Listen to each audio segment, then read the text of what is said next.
Good morning, good afternoon, and good evening. A warm welcome to today's parallel session on One Health, One Welfare, Food System Opportunities for Better Human, Animal, and Ecological Well-Being.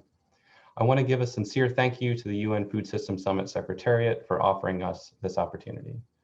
My name is Jeff Doyle, and I'm the US Head of Food Business at Compassion World Farming. I'm delighted to be facilitating this event today on behalf of all the partners supporting this event: Compassion World Farming, Action for Animal Health, the International Cooperation Committee on Animal Welfare, One Welfare, and the World Federation for Animals. The Food System Summit is advancing a global conversation about food and offers a significant opportunity for global action to recognize food's central role in health, climate, and biodiversity challenges that are facing humanity. The summit is an opportunity for change that we must seize, and as we will explore today with our expert speakers, it is essential that good animal welfare is regarded as an integral part of future fit food systems. Now, a few housekeeping points. My role is to try to keep us on time, introduce our speakers, and ensure that they keep to time so that we have some time left over for questions from the audience, bearing in mind that this is a very short session. Also to note, this session is being recorded and we'll be posting a video of the event online afterwards. We do hope everyone will participate, and I encourage you to use the chat function to do so. Please ensure your name and affiliation is displayed, and use the rename function on Zoom if it is not yet. I would also like to invite you to use the chat box to introduce yourself now to other participants, and when doing so, it would be fantastic if you could state your name, which country you are from, and either your organization or your interest in food systems. Please use the chat function to also post your questions for our guest speakers to answer during the Q&A. Event support can also be contacted via the chat. And to watch our speakers on the big screen, ensure you have selected the speaker view option on the top right-hand corner of your Zoom screen. We also want to make this session as interactive as possible, and then we'll also be using Slido during today's session.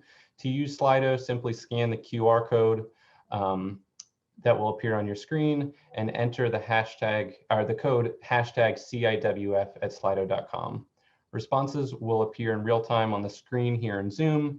If you can't access or use Slido for any reason, then just place your answers in the chat function. To get you used to Slido and kick off the session, we thought we would ask the audience one simple question. When you hear the term One Health, One Welfare, what one word springs to mind?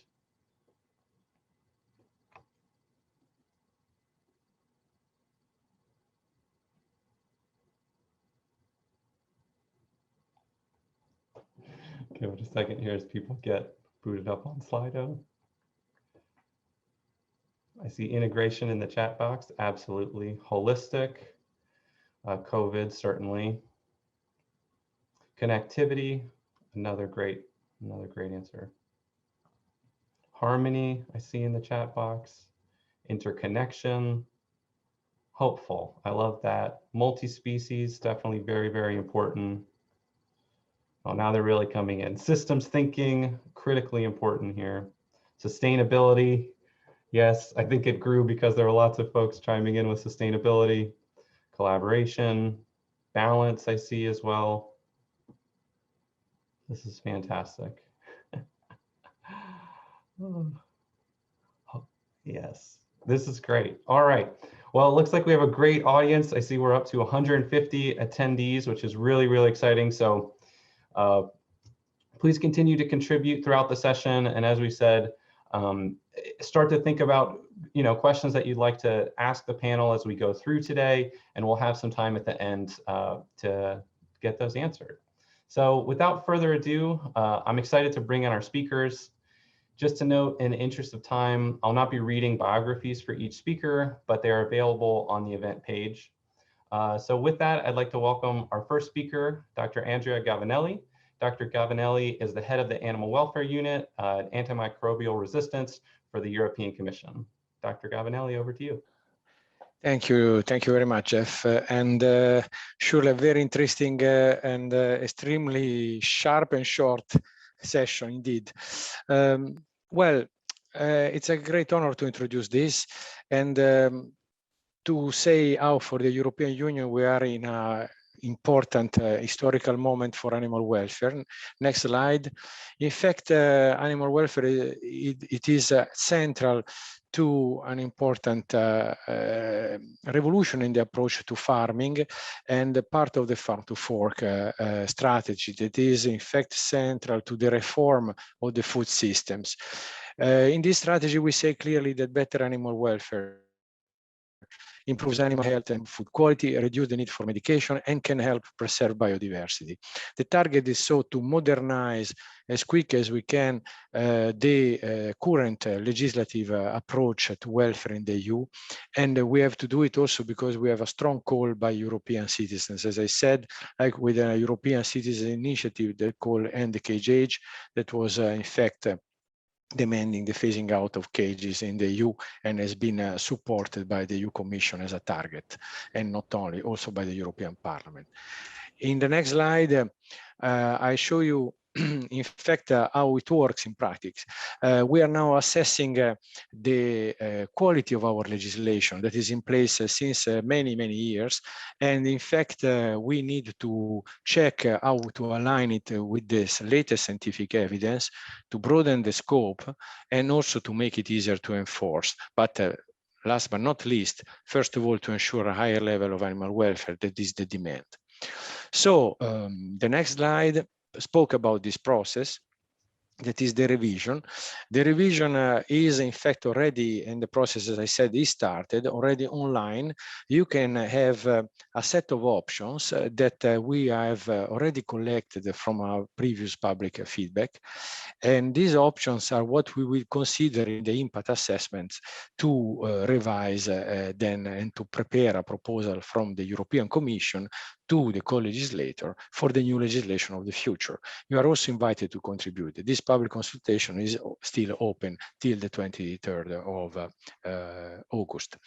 Now, going to the next slide, is in fact important that our initiative of consultation and of reform, as I said, consider also what the citizens are demanding.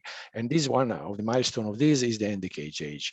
This was a call of more than 1.3 million citizens to prohibit the use of cages for farm animals of several species. So the Commission now is having the intention to put forward a proposal by the end of 2023 to phase out and so prohibit the use of cages for all the species that are referred to the initiative. The length of the transition period will be based on the science that is available, that the European Food Safety Authority is preparing, and the outcome of the different contribution from the public. Next slide. Part of the game is also the way how consumptions and the way how consumers and citizens will be able to support this transition via their preferred choice. So we have also integrated in the farm to fork the need to study option for an animal welfare labeling that could be harmonized at the level of the European Union. 52% of EU consumers look for animal welfare labels, so it's a large quantity of consumers. And we have several labeling systems already existing, both mandatory or voluntary. So as a consequence, we are now studying these and putting together elements to see the opportunity to elaborate more and harmonize it at European level. Last but not least, and this is the next slide, is, and this is the reason, next slide please, it is the reason why I'm with you, is also that nothing can move in a platform like Europe without, that is the previous slides, please, that is the effect about the international activities and the way to look into it from several angles. The bilateral one, the multilateral one in cooperation with the OIE and FAO, the training capacity we have and we are developing and strengthening, but last but not least, the capacity to establish green alliances on a sustainable food system. That is really why we consider, politically speaking, international activities a long-term investment and a way to really ensure that the transition to more welfare-friendly food production in Europe could happen. So this is in very few elements, in very few minutes, what is the plan of the European Commission for the next 3 years at least. Thank you very much. Thank you, Dr. Gavinelli. Thank you so much. It's great to hear an update on the legislation in Europe. It's very exciting to see all of that, but your final point about the importance of international collaboration is also really, really important. And as you said, kind of why we're here today, to share experiences and lessons and just build a stronger dialogue around the world. So thank you so much. With that, I'd like to welcome a good colleague of mine, Dr. Tracey Jones, who is Compassion World Farming's Global Director of Food Business. Tracey, it's nice to see you, and over to you. Hi, Jeff. Thank you very much. And it's a real pleasure to be able to speak to you about Compassion's work with food business companies. I'm just trying to find my taskbar to get this to the full screen. Apologies there. So animal welfare means different things to different people. And what we mean when we say an animal is in good welfare is that the animal is fit and healthy, it's in positive mental state, and it's able to perform the behaviors that are important to him or her. And we know that animals are sentient beings and that animal welfare belongs to them as an individual. Therefore, the number of animals matter in the global food system, not only because of sentience, but because of the scale of production and impact that that has on people, planet, and animals. Over 80 billion land animals are reared for food each year. And in 2018, we see that 69 billion of those were chickens in land animals, but dwarfed by the estimated 167 billion of farmed fish, and dwarfed again by the estimates of caught fish, which is around 2.3 trillion. Now, the aim of the food business team is to raise standards of animal welfare through the supply chains of leading companies by raising production systems from minimum or no legislation through to higher welfare indoor production for monogastrics and free-range organic for all. Increasingly, of course, we are interested in regenerative, nature-friendly farming too. We use a positive engagement approach and a set of tools seen on the right-hand side to drive commitments and ensure compliance to higher welfare standards, facilitate implementation. And we work across the supply chain from company policy to consumer marketing. Just looking at one of our tools in detail, the business benchmark on animal welfare. It is a investor-facing tool, and we produce an annual benchmark, a tier ranking of 150 companies in 24 countries each year, based on their animal welfare policies, practices, and performance. And people within the food companies have KPI targets to raise up that tier ranking, and investors use that tier ranking in their conversations with companies and in their screening. They also write to companies each year. 30 investors write to ask for companies to do better, and we have 33 investors signed up to our global statement on animal welfare, and the wealth that sits under those investors are 2.1 trillion pounds, so hard to ignore. At this point, I will say that the asks that Compassion has on food companies are built on scientific evidence and best practice. We review recent research papers and reports. We synthesize them and summarize them in easy to digest forms like infographics, practical booklets, information sheets, and videos. And what we're trying to achieve is to explain the why, what and how is needed to rear animals with good welfare. Our resources cover most of the farmed species, land animals, and also farmed fish. So we work with leading global, regional and national companies in the food service, manufacturing and retail sector, along with the producers too. And you can see some of the examples of the companies we work with here. And to date, over 2.23 billion animals are set to lead better lives through our work and through the corporate partner policies and practices. Which is great, but it is a drop in the ocean of those 80 billion land animals reared each year. So last year, we launched a Rethinking Food programme looking at the effects of intensive livestock farming on people, planet and animals in these key buckets. And using the planetary boundaries and the Eat Lancet planetary health diet as a base, we are asking food companies to reduce the production and consumption of animal source products in their supply. Now we see companies are doing huge amounts of things. They are adding lots of processed plant-based meat alternatives to their shelves and to their menus. However, and also some companies are talking about sustainable diets, but few companies are actually talking about reducing animal source products. And so using our established tools such as, awards, benchmarks, our credible resources, we aim to drive meat reduction and to continue to improve animal welfare by integrating them into a sustainable food system. A good example is a recent award winner, Barilla, who achieved their global cage-free transition in 2019, benefiting the lives of 2 million laying hens. They also replaced or significantly reduced 8% of the egg product in leading brands of pasta and of biscuits, and simultaneously taking 350,000 hens out of their supply and reducing greenhouse gas emission by 15%.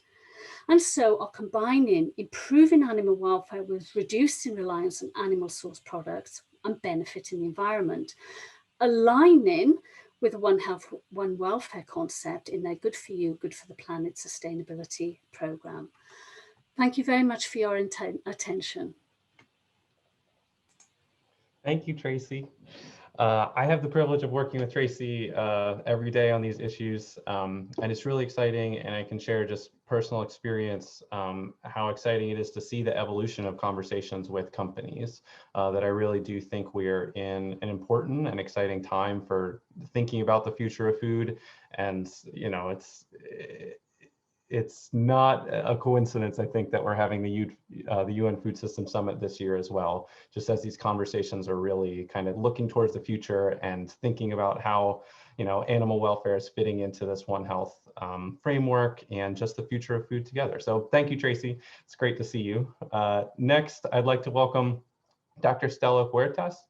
She is a doctor of veterinary medicine and a master of animal health at the University of the República Oriental de Uruguay and coordinator for Uruguay of the OIE Collaborating Center in Animal Welfare. Dr. Huertas, over to you. Yes, thank you very much for this invitation. I'm so proud to be here. Well, we will talk a little bit about animal welfare.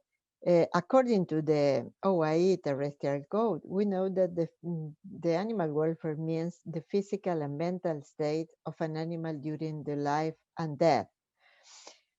Obviously, animals are sentient beings. They can feel pain, emotions. And there is a critical relationship between animal health and animal welfare. The One Health concept recognizes the interconnections between human health, animal health, and the environment. While the One Welfare concept is a recently concept developed by Dr. Rebecca Garcia-Pinillos that recognizes the interconnections between animal welfare, human well-being, and the environment. Obviously, both of them are complementary. We cannot think on animal welfare without animal health, or the same as in human. This concept, we like a lot this concept, of, holistic concept of One Welfare, and it has 5 issues in the framework. We will talk a little bit about the third one: animal health, animal welfare, human well-being, and food and sustainability. All of these pictures had been taken by myself in my country, Uruguay. We are very conscience about the keeping animal health and welfare promotes a better quality of life for animals and people and safer food. We know that extensive production system is controversial because of the impact on the climate change. But we also know that ruminants consume materials that in many cases are not edible to human. And we know that for human it's good to have protein-based animals. So livestock production system can be sustainable if the animals have welfare, if there is biodiversity, minimizing the carbon footprint, and provide a fair lifestyle for people working there. And we can prove this because many people working in this, our production system, are happy. But nevertheless, in Latin America, we are concerned about climate change. Greenhouse gases emissions in the livestock sector can reduce, at least in part, but maintaining health and welfare of animals. Another strategy, holistic strategy, could be silvopastoral system. Silvopastoral system is an agroforestry arrangement that combines plants such grasses and leguminous herbs with shrubs and trees for animal nutrition. Uruguay, it's a little country between Argentina and Brazil. We have 3 million people and 12 million beef cattle heads for beef. We are in the top 5 beef exporter. We have European breeds in extensive system and the majority, but based on natural grassland. Our grassland has more than 500 species, different species. We are part of the Pampas biomas. On this grassland, almost 2 million hectares is forestry, and we have animals and trees together. So we did a research project trying to evaluate the sustainability on silvopastoral system related to animals, to beef cattle production. We took all the indicators, welfare and health indicators on animals during more than a year, the project. We characterized the trees, in that case was eucalyptus, different species. We took we record the pastures, all the frequency of different pasture we have, and the environment, temperature and humidity, and the index. And we found that silvopastoral system contributed to better or improved animal performance, better body conditions, and an acceptable weight gain, improving animal welfare and health in comparison with open pasture or extensive system traditional in Uruguay. Animals keep grazing in summer under the shade during the hottest hours, unlike the open pastures. So they can continue it. Pasture with high nutrition value we found under the shade, under the trees. This explains in part the good performance of animals. We found better biodiversity. A lot of birds that we didn't see many years ago, we are seeing again. Animal keeps forests clean, reducing fire risk is not few. And silvopastoral system allows farmers to obtain a better economic benefit by having additional resources to traditional livestock system. So improving socioeconomic level, permit them to stay in the countryside and not to go to the cities with very poor people. Silvopastoral systems promote carbon sequestration, mitigating the climate change. So all of this meet with the one welfare concept. Just a message to take home. Obviously, we must to rethink the industrial livestock production system with an holistic criteria and scientific basis. We need to measure everything and meeting, obviously, the Sustainable Development Goals of the UN. Thank you very much. This is our latest publication. Thank you. Thank you so much, Dr. Huertas. Thank you for sharing your experience in Uruguay and on silvopastoral systems. I personally am not as familiar with these, so it's really exciting for me, and I have to check out your new paper. So thank you so much for being here today. To note, our next speaker, Madam Xi, will be speaking in Mandarin. So for anyone listening in English, you'll see an interpretation button on the bottom of your screen. Please turn to the Mandarin channel and then switch back for the Q&A. For those already listening on the Mandarin channel, please move to the main channel now and then switch back to the Mandarin channel. But as our next and final speaker of the day, I graciously welcome Madam Xi, the founder of the International Cooperation Committee on Animal Welfare. Thank you so much for being here, Madam Xi.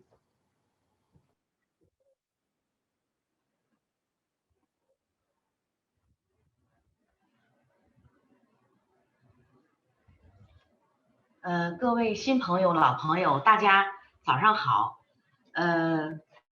随着全球气候变暖，食物转型给地球减负成为了我们最重要的课题。那么，减少肉食消费呢，是我们共同的目标。根据 FAO 的数据呢，我们能够知道，中国是目前世界上最大的肉食品的生产国，也是消费国。可是有人也会讲，根据 FAO 的数据呢，我们呢，消费的人均数量呢，是美国是我们的2.1倍，那么欧盟呢是1.4倍。但是，我仍然认为我们在中国呢，坚持倡导呢，这个减少肉食的这个消费，让我们的地球呢更健康。那么下面呢，我想呢，我来分享一下，我们中国动物福利的发展进程。2013年呢 ，ICCAW 呢经过政府批准呢成立。2014年呢，我们和 CIWF 呢共同发起了福利养殖奖项。那么这个奖项呢，在当时的中国没有标准，更谈不上法律的情况下呢，我们让每一个企业呢，按照他们能够做到的程度呢，承诺奖项。在中国呢，当时呢起到了很好的推动作用。那么在实践当中呢，我们呢做了哪些工作呢？第一个呢，我们推动了这个标准建设。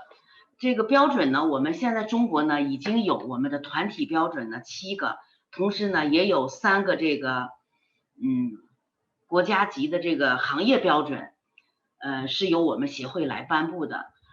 因此呢，我们仅仅是有一个初步的标准。听到刚才欧盟的这个专家在讲他们在修订法律，我们感觉到我们需要加快步伐。那么中国的标准呢，也是在各位国际机构的支持和帮助下，来推动的这个标准。因此呢，和这个国际的标准呢，虽然有差距，但是差距不是太大的。那么同时呢，我们也开展了科学研究，我们用这个科学的技术的数据呢，来支撑我们的动物福利。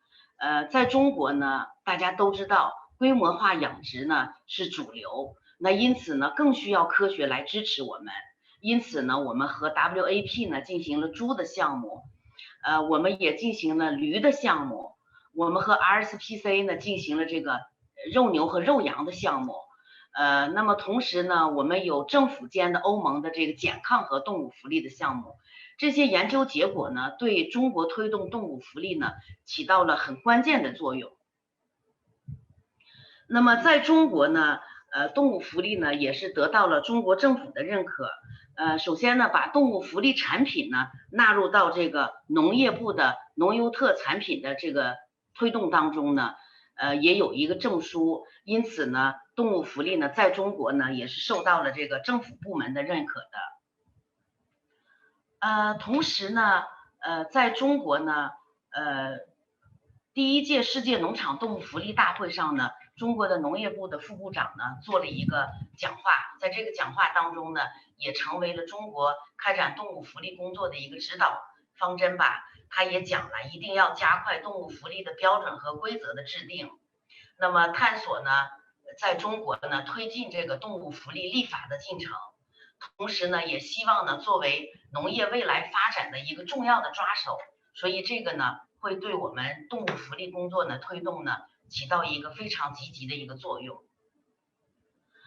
在中国推动动物福利当中呢，包括 FAO 在内的我们这些机构呢起到了积极的作用，因此我们在今年的11月的4号和5号呢，还有第4届的世界农场动物福利大会。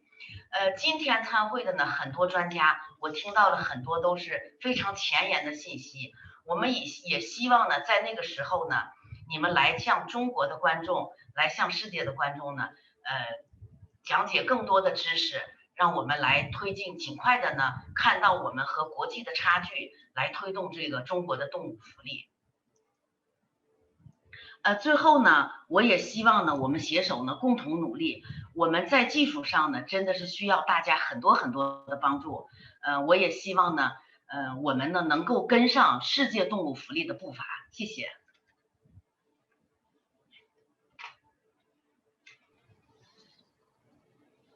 Madam Xi, thank you so much for being here today. Your perspective is very, very useful, and it's very exciting work that you are doing. So thank you so much. We are now going to shift to the Q&A portion of the event. We've written the first question on Slido, which we'd love for the audience to engage with via the chat. So I think that will pop up in just 1 second. But the question is, in your view, what would deliver a breakthrough in thinking across governments worldwide to recognize the inherent connections between farmed animal welfare and human health, animal health and welfare and human health? So please start to contribute in the chat if you have thoughts on that question. And then please, in the Q&A box or via the chat, please submit questions to the panelists. And we'll get going in just a second here as I review.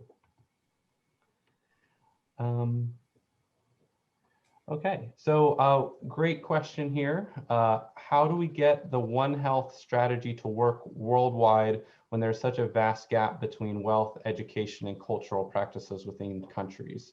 How do we encourage inclusive involvement? Dr. Gavinelli, maybe I'll throw this one to you since you ended on that great slide about international cooperation. Yes, definitely. And it's clear that the concept of One Health is an important and definitely a modern way to approach the integration between farming food production systems and, in fact, we can say the resilience of the population of the globe. I mean, is not a wasted time to say how the current pandemic put in front of us the reality of resilience in systems of food production, and also how we have started to share experience globally on even short chain food supply and similarities. Biodiversity is another important element. I think mainly what is a cultural shift in where the experience of several civilizations in the world could put together some historical background on this and relevant knowledge and cultural knowledge to start to share really the ideas. I don't think we have really to reinvent the wheel. It's not a question to be teaching one to the other or thinking about more evolved place in the world, talking to less evolved place in the world about sustainability. This is not true, because sustainability, in my opinion, and with the experience I got in animal welfare administration, sustainability, as we talk now, is really looking forward to put the historical capacity of farming, respecting also certain ethical principles, at the heart of the industrial system. That's really what, in my opinion, should be put in common. Then I close saying something that, in my opinion, we live a reality of global corporates. And in fact, the only answer in building a global One Health is to put together a global culture of it that is already resident in every one of these cultures that we share together. Thank you. Thank you so much. I fully agree. It's so important. I see a couple questions around silvopastoral systems, so maybe I'll combine a couple. But one of the questions is, can cows live continually in the silvopastoral environment, or do they require any supplemental feeding? And then related is just if there are other examples in other countries where this has been tested and you've seen success. Dr. Huertas, this is for you. Yeah, thank you. Well, in our experience, cattle can stay in silvopastoral. In many cases, almost at the end. In some few cases, it depends on the final.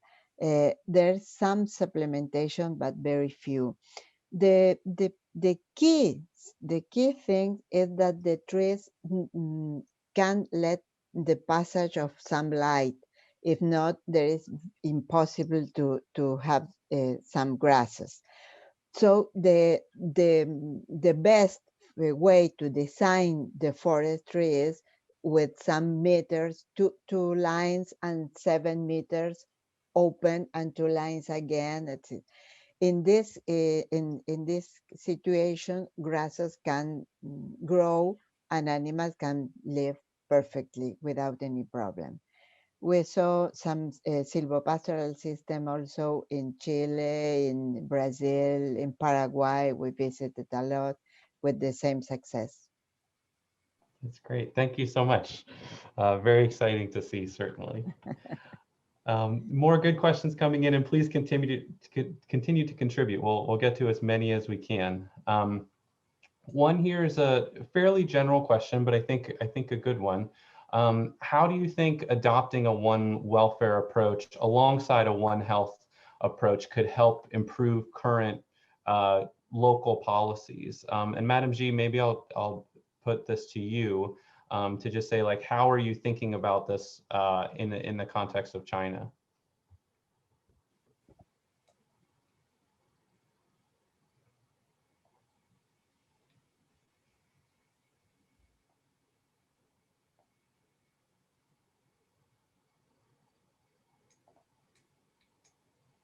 您好，这个我们认为呢，正如我们在那个做的奖项一样，我觉得现在中国的企业在信誉方面自己也自身有这个评价。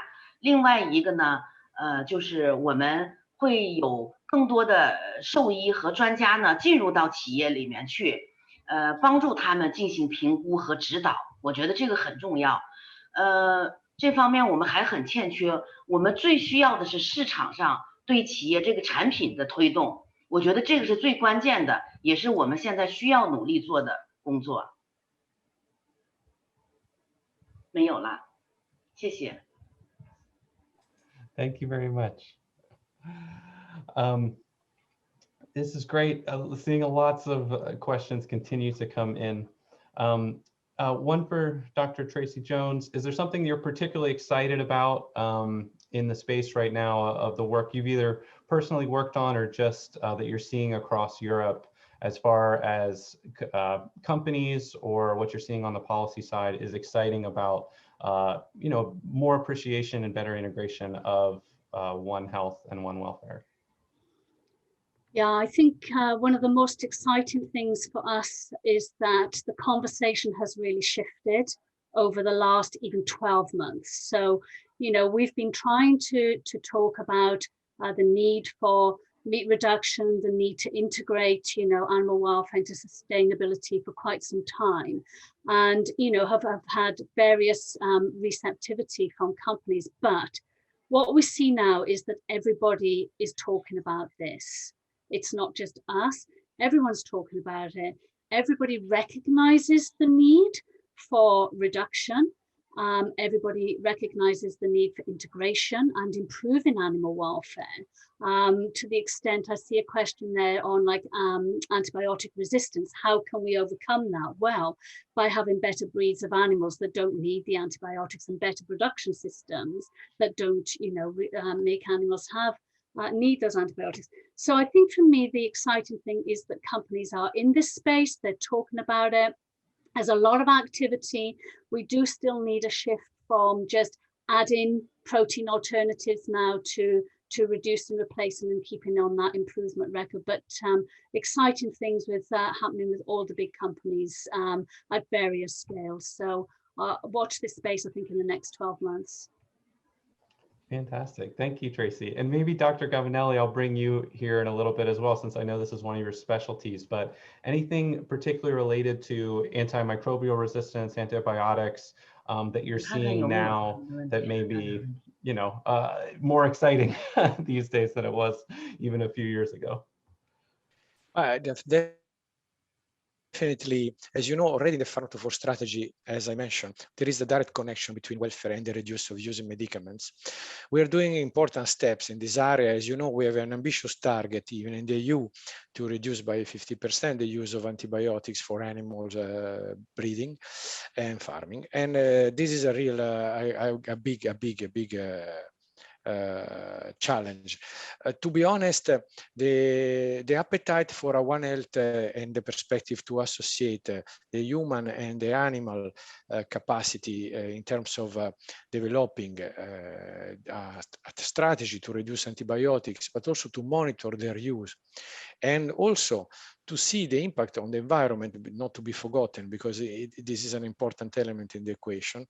All these are at the center of the G20 as G7 initiative. So I think that again, this current pandemic, the fact that many lives have been lost because of superinfection of bacteria after the virus of COVID attacked for pneumonia and so on, the fact that antibiotics, especially in developed countries, become useless because of the wide use of it. This is an emergency bell. That's why, as the Commission, we are strengthening as much as possible as an international level the work on it, and we push for it. Definitely, yes. Great, thank you so much. Dr. Huertas, lots of interest in silvopastoral systems.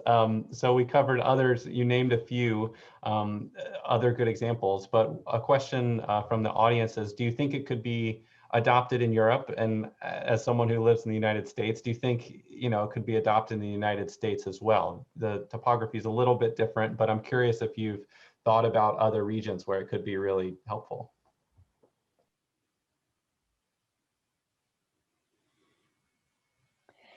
Yes, yes. I think that in different places we can adopt silvopastoral system. This is the arrangement that we can join or put together trees or shrubs with animals and in the soil. It's a mixer. It's together.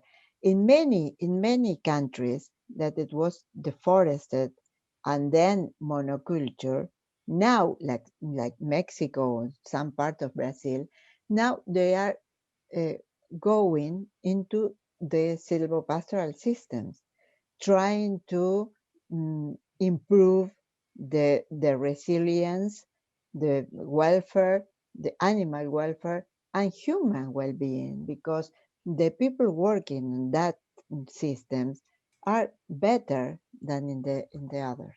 So it's feasible to do it. Great.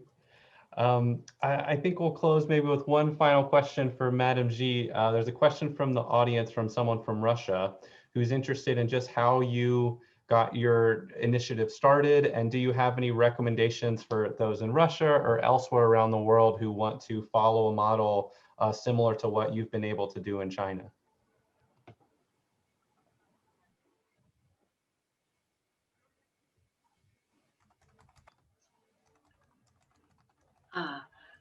我的建议就是，实际上在欧洲呢，动物福利非常成熟，他们的帮助我觉得是至关重要的。就像前面这个专家讲的，现在全球的合作时代呢，在动物福利方面离不开合作，所以中国实际上进步很快，就是得益于国际组织对我们很多的帮助和支持，我们应对这个气候变化呢，应对环境问题，应对动物福利问题，需要全世界携起手来，这是我们共同的事儿。所以我最大的成果呢，就是我感觉需要我们携手，我们一起去奋斗，这个就会有改变的。谢谢。Thank you very much, Madam Xi. So this has been a very quick session. I can't believe we're nearly at time already, but to all our panelists and all of our attendees, thank you so much for participating in the session today. The purpose of these sessions is to foster this important dialogue, leveraging expertise from across the world, as was shared from our panelists today, and to shape the future of our food system and thus our world. I think we can safely say today's session was a success. I certainly learned a lot, and I'm looking forward to looking at the recording as well to catch up on some of the slides that I couldn't take notes on. But it's clear that animal health and welfare intrinsically linked with human and ecological health and well-being, that in the future we need to prioritize One welfare as an important extension of One health. So thank you again so much for all of your time, and I hope you have a wonderful rest of your day. Look forward to seeing some of you soon. All right, bye-bye everybody.